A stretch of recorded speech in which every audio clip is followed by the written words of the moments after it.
On September 27, elections will be held to the Catalan Parliament. They're normal elections, or maybe not.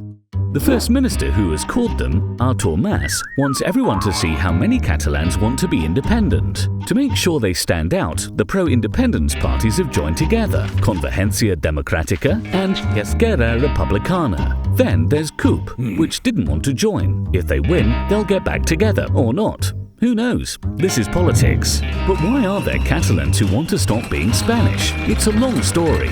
This is Catalonia. It is in the northeast of the Iberian Peninsula. They eat bread with tomato there, drink sangria, eat paella, and dance flamenco.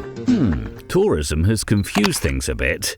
Anyway, this is Catalonia. Catalonia began in Barcelona. Count Ramon Berenguer I was in charge in the region in the 11th century. They called him the Old, although he only lived to the age of 56. Things of the olden days. The first mention of Catalan and Catalonia came in the following century. There were a succession of counts called Ramon Berenguer or Berenguer Ramon. It was all a conspiracy to make things confusing for Catalan schoolchildren centuries later. Until 1137. That year, Ramon Berenguer IV was engaged at 24 to Petronila de Aragon, who was just 1 year old at the time. His son, Alfonso II of Aragon, reigned over both territories. The new crown extended its power across the Mediterranean, reaching Valencia, the Balearic Islands, Sicily and Sardinia. Musical interlude. This is the sardana, the traditional dance of Catalonia. As you can see, Catalans weren't the inspiration for reggaeton. On October the 19th, 1469, Fernando, the heir to the throne of Aragon, married Isabel, the heiress to the throne of Castile, in secret. The marriage brought about the political union of the two kingdoms, but each kept its own institutions and administration. That was sorted out on the date Catalans would come to celebrate as their big drama. September the 11th, 1714. Felipe V won the War of the Spanish Succession and got rid of the Catalan government and Catalan privileges. Few Catalans remembered, but the Catalan government decided to remind them 300 years later, in 2014. The tricentenary was the ideal moment to recall the origin of oppression.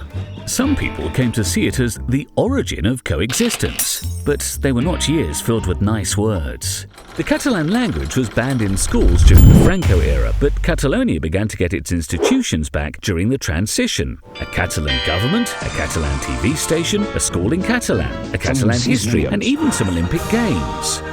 Catalans are also very proud of their cultural institutions. Barça, the Liceo, the Palau. Well, maybe not all of them.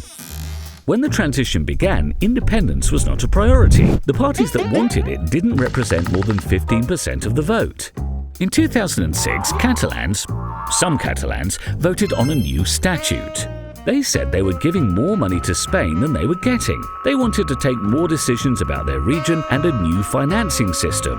The Spanish government, which was going through the worst crisis in the modern democratic period, refused. Many Catalans thought a quick way to fix it would be to leave. They took to the streets with their demands. In 2011, about 50,000 of them. In 2012, almost 1 million.